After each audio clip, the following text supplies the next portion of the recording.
or we can start with the session.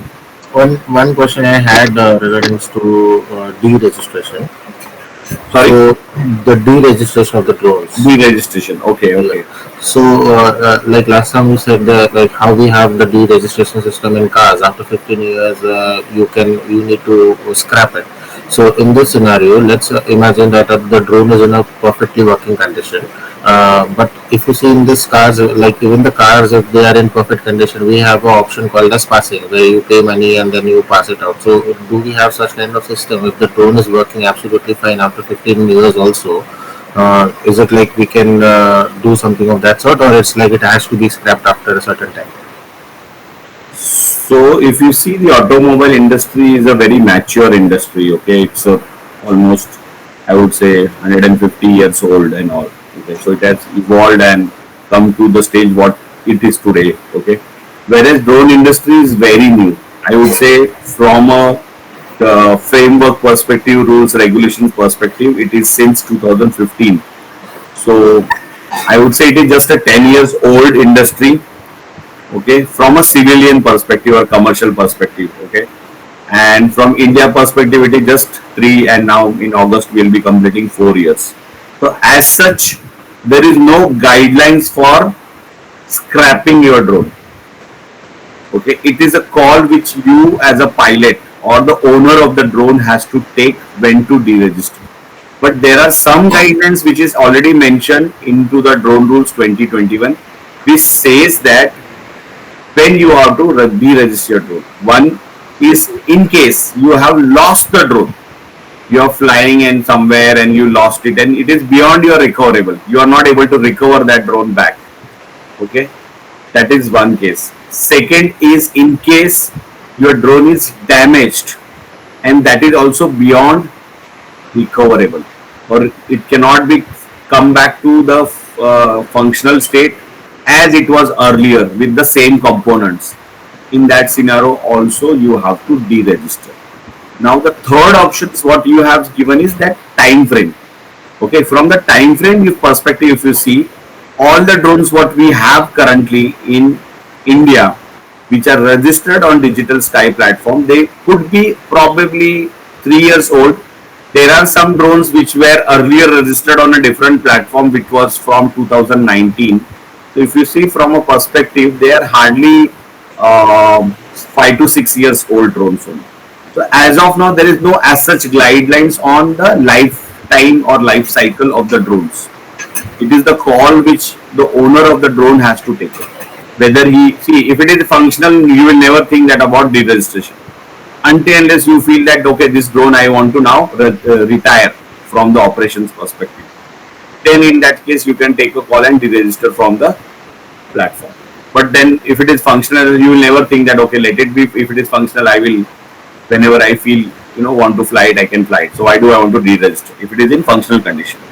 So it's all like that. So for example, even in the car, 15 years, okay, but if your car is in good condition, RTO doesn't say to scrap it or deregister it. You can always extend your registration for another 5 years, provided you are certified as a green tax. Okay, so all that things you can do, and it will increase for next 5 years. After 5 years, again you have option to certify it back for another 5 years. If your car is not in condition, then only the RTO will say no, we cannot increase its registration for next 5 years. So if it is certified, it can, you are certifying with their green tax and all that things, then only they will allow you to extend, or else they will not extend, even in the car case. Okay, sir. Okay. So yesterday we did about the fixed wing operations and aerodynamics. Then we did the rotorcraft operations and aerodynamics. So combination of the fixed wing and the rotorcraft is called as hybrid. So let's see, today's topic is about the hybrid drone.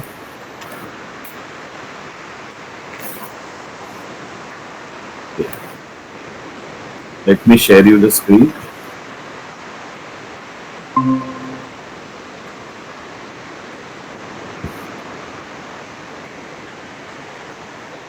Okay, so hybrid operations and aerodynamics.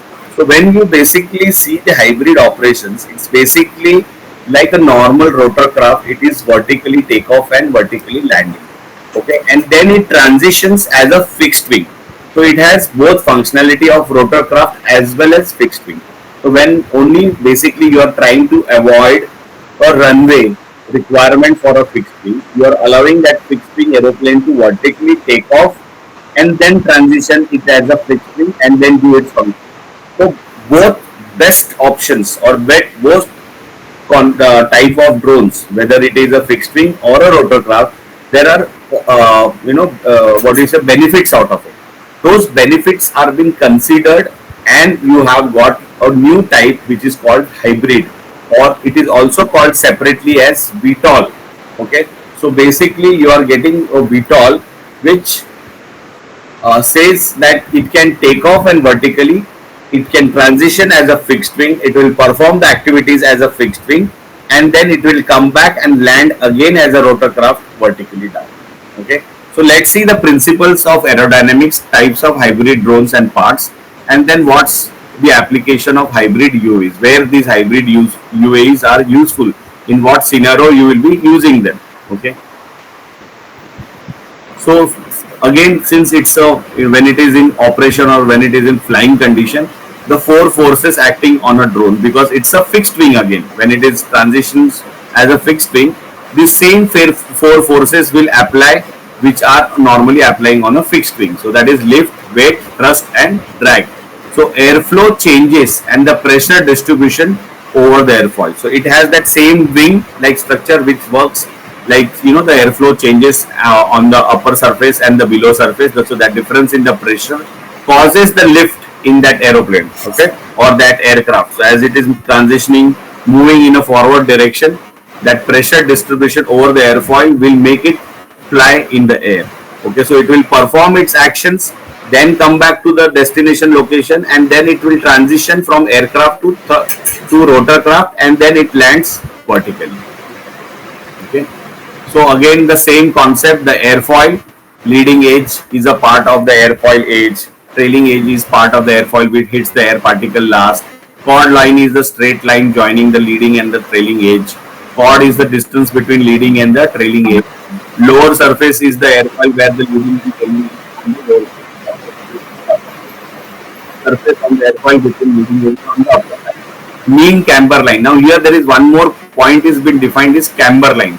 Camber line is a line joining the leading and the trailing edge of the airfoil equidistant from the upper side and the lower side. If you see the airfoil, there could be a straight line joining the leading edge and trailing lines. That is a straight line. That is called chord. But the camber line is equidistant. So it is equidistant from the upper surface as well as from the below surface at any given point in on the airfoil. Just a minute, I am getting a call. I need to take this.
Okay.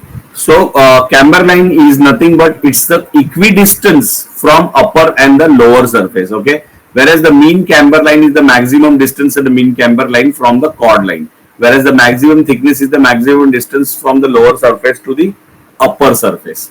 So basically, if you see the distance between the line, okay, distance between the line, this is where the mean camber line would be there. The more maximum distance between the chord line, okay. But that is not very important from our understanding purpose. This is from a design perspective, or when you are designing the airfoil, that is the time when it is important. Only remember is the camber line is the line which is equidistant from the upper surface and the below surface as of now. Okay. Whereas the chord line is very important because that defines your angle of attack.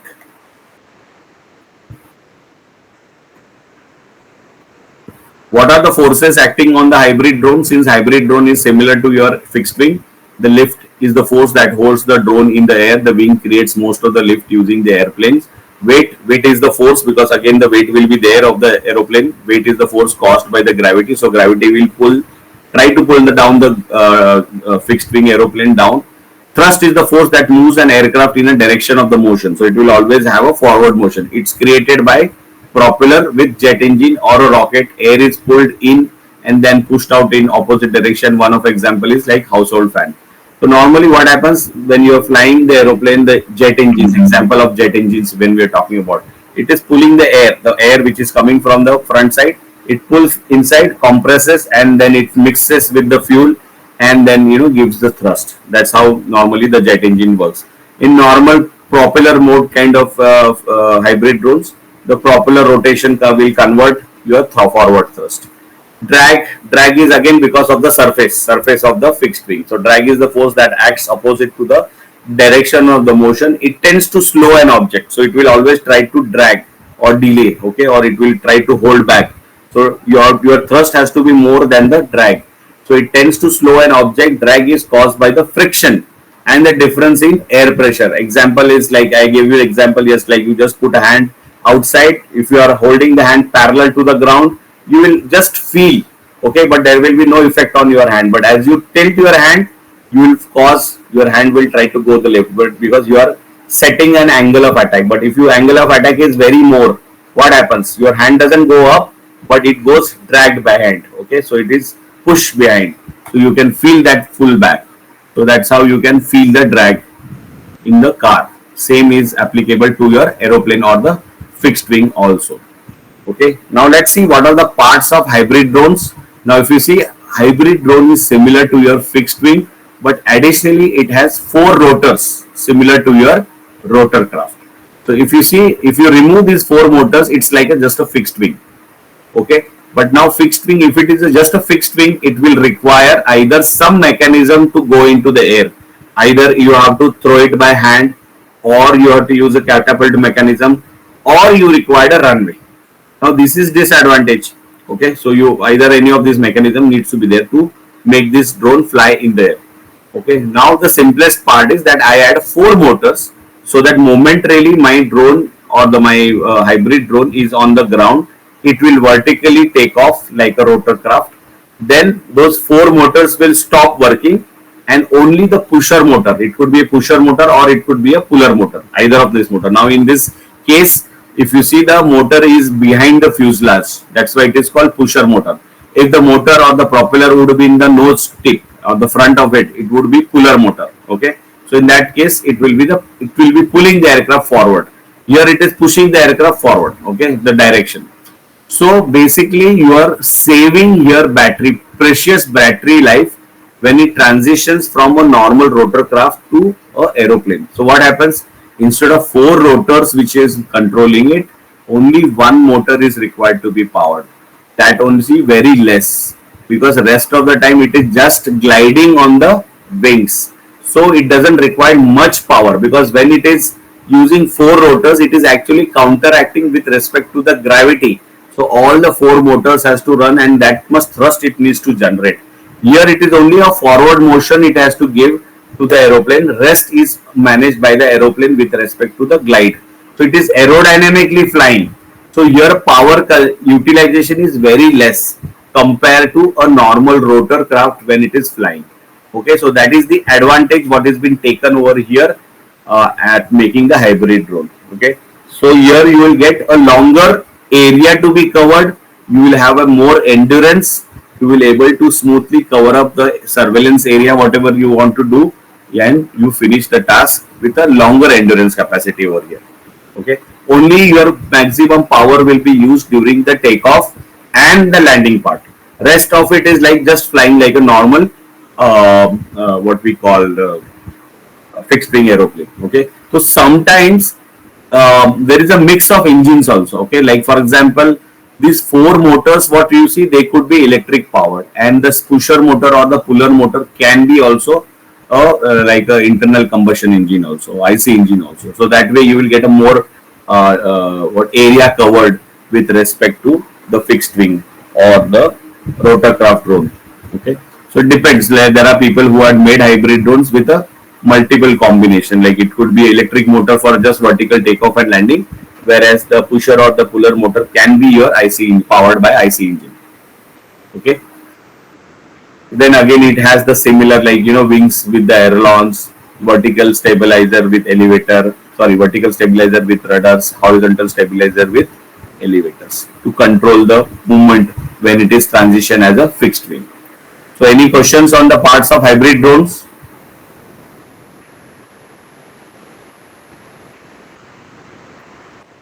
No, sir. Yeah, Darshan. So normally I've seen some kind of drones where this four motors which we are talking about even tilts. So Yeah, as I'm in, coming to that slide. I'm coming to that. okay. Okay. So these are the parts what Darshan told you. Darshan talk about, that is what we'll see in the next slide. So different configuration of hybrid drone. So some drone has two types of motors for different purposes, like vertical takeoff will have. Now there are some hybrid drones have been designed in such a way that the same motor is used for both purposes. When it is vertically taking off and when it is transition as an aircraft or aeroplane, the same motor. So basically the angle of the motor is getting changed over here. So like if you see here, the motor is in vertical position. So when it takes vertical takeoff, this same motor transition as a horizontal. And in this scenario, the back motors will stop, only the front two motors will be functioning and giving the forward thrust. Okay, again when it comes for a landing position, again this motor from a horizontal position, it will become vertical and it will transition as a vertical landing. Okay, so this also is possible. There are drones, hybrid drones made this type of also. Like even in the movies, we would have seen it, right? In some movies where like your Marvel movies or even that Avatar. Yeah. So there's an aircraft also basically called as V-22 Osprey. Yes, yes, yes. Even some jet engines now they are made, so the thrust they have designed such that you don't require really a runway to take off. It can vertically take off and transition as a normal aircraft. Yeah. So there are jet engines also doing. So basically the advantage, like having a bigger runways and all thing. So this drone taxi, what is we are talking is basically the advantage of this only, that you don't require a separate big space for their operational activities. Okay, so why this drone taxi is going to become a mainstream for flying within couple of cities, like 100 kilometers or 200 kilometers city ka jo range hai, there the drone taxi is going to become a very prominent mode of transportation in future. Okay, so like your even the smaller distance also, like in Bangalore, like where we are talking, because of huge traffic from main city going to the airport, which takes around 3 to 4 hours. So, or maybe whatever time depending upon the traffic and the time you are traveling. So that can reduce just to 15 minutes. And probably the cost would be very simple. Like they did some trials where they charge around, I think, 2,500 rupees. That was more than enough so that people can go within 15 minutes from the main city of Bangalore to the Tampagoda airport. Okay, or even in Abu Dhabi, this kind of testing has been done. Or even in Hong Kong, this type of testing has been done. So even in Gurgaon also they are trying to work out some. Currently, I will tell you, in next 6 months, by end of this year, you will see some guidelines coming on BVLOS, RTR and drone taxi, parallelly along with your supply drones also. Okay, so definitely in next 6 months there will be a lot of changes going to happen in this drone industry, and there will be a lot of destruction would be happening in a transportation segment. Right now, we are just waiting for the guidelines to come, regulations to become. Some draft version has already come, like for vertiport, already there is a document released by the DGCA. Similarly, for RTR also, they have already released the document. Okay. Similarly, for drone taxi, they are doing already some testing with some OEMs. Okay. So there are like Sarla Aviation is there. I just remember one or two names. Okay. But there are, if you search on Google on this aspect, you will see a lot of good progress has done since this year, start of this year's. Okay, so there are at least I can tell you 5 OEMs which are working on this type of concept. Okay, the drone taxi and all. So it is definitely going to become a mainstream transportation for small distances, maybe like 100 kilometers or 200. Even like on tomorrow, maybe we will have a drone taxi in Mumbai because the new airport is coming, which is going to be functional now at Navi Mumbai location. So that's why you see this Atal Setu and all these things have been inaugurated, because you need to have that kind of ecosystem. Then only people will reach that airport, right? So one is the roadways. There could be a metro also will be coming up from here to there. We have already a train going to that location. Road is good. Tomorrow we may have some kind of a drone taxi service from main Mumbai to probably some area in suburb. There could be a drone taxi port would be created, and you just go there, you just take off from there, and in 15 minutes you reach the new airport. Okay, it could be possible. Or even people coming from nearby areas, like maybe Panvel, Pune, or any nearby areas, people want to go and come to that location. Even Konkan side also, somebody want to come, they can come to that. So drone taxi is going to become a very mainstream transportation for these short distances in near future. Okay. Any questions? So let's see the example. Yes, Darsh. So drone taxi, which is going to come in future, for that it will have a separate kind of pilot, or is it like even our certification may work? So it will be a large class. Large class. Because if you just take an average, every normal human being will be 100, 120 kg. What 80 to 120 kg range will be that. So even you are saying 2 people traveling. So it will be like 120 plus 120, 250 kg. Okay. So definitely it will be in a category of large. I mean, it will be a large class drone taxi. Large class drones has a limit up to 500 kg. If you have read, I have not talked about this in my slides. It's not there in my slides, but if you read drone rules, rule number 2. Okay. If you read rule number 2, in that it is clearly mentioned, if it is more than 500 kg, if your drone weight is more than 500 kg, drone rules 2021 not only will be applicable, even aircraft rules 1937 will be also applicable to that. So your large category, if you see the large category, the weight category, what weight definition they have given, it is only said that more than 150 kg, but they have not defined the higher side. So higher side is rule number 2. Okay, I think rule number 2, B or C it is. So if you see that, it is clearly say that if it is more than 500 kg, then your large class drone will also have to be follow not only drone rules 2021, but even aircraft rules 1937 will also be applicable on that. Okay, so for example, if you make a drone which is unmanned, okay, see now passengers are not manned, okay, they are packages, or they are like payload. Okay, there won't be a pilot inside that drone. Maybe there are some hybrid drones or VTOLs are being made where they just initially, because people will not have that confidence, right? So they will have a pilot sitting inside it, but he will not be doing anything. He will be only functional when it is to be flown manually or in case of emergency. So as such, he will be just a person sitting inside that drone or UAV, just to give a confidence to the passengers that in case of any kind of emergency, there is someone to take care of it. So initially we may have a pilot or we may not have. Okay, so depending on it. So basically it will be unmanned. Okay, so nobody is actually flying that device. It will be autonomous. Once you are doing, it will be, there will be a UTM which will be monitoring the functionality of those drones, the control will be given by the control center, not by the pilot or the person sitting inside the aircraft. Okay, once you are inside, everything is done. So there would be some kind of indications, and then probably it will say now taking off. So it may be have a voice control kind of thing, or voice inputs would be provided that okay, now we are good to go, or all the checks has been happened, and we are like how we enter the lift. For example, if we enter the lift, there are some voice activated lift also. Currently new big elevators are there where you don't need to really press any button. Okay, you just have to say the floor. That's it, and it takes the inputs and it will take you to the destination automatically on its own. Okay, it will stop whatever the floor you have asked to stop. Similarly, the aircraft will be also say, okay, maybe it may be voice control, or maybe someone from the control center would speak to you about the comfortness and good to go. Once you say, okay, we are fine now, it will take off automatically and go to the destination. Again, it will land over there. The doors will automatically open, and you can just step out of that drone. That's how the drone taxi will function. Okay, some places you might have some people just to open the door from outside, and you just step out of the drone.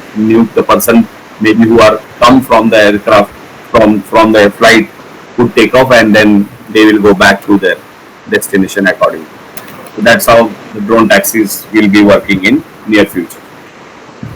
So in India, it is estimated by 2026-2027, drone taxis will be functional in some routes. Probably Bangalore will be the first city to have full-fledged drone taxi operational, followed by there are like it could be Mumbai, Pune, or Ahmedabad, or maybe even Delhi also in that scenario.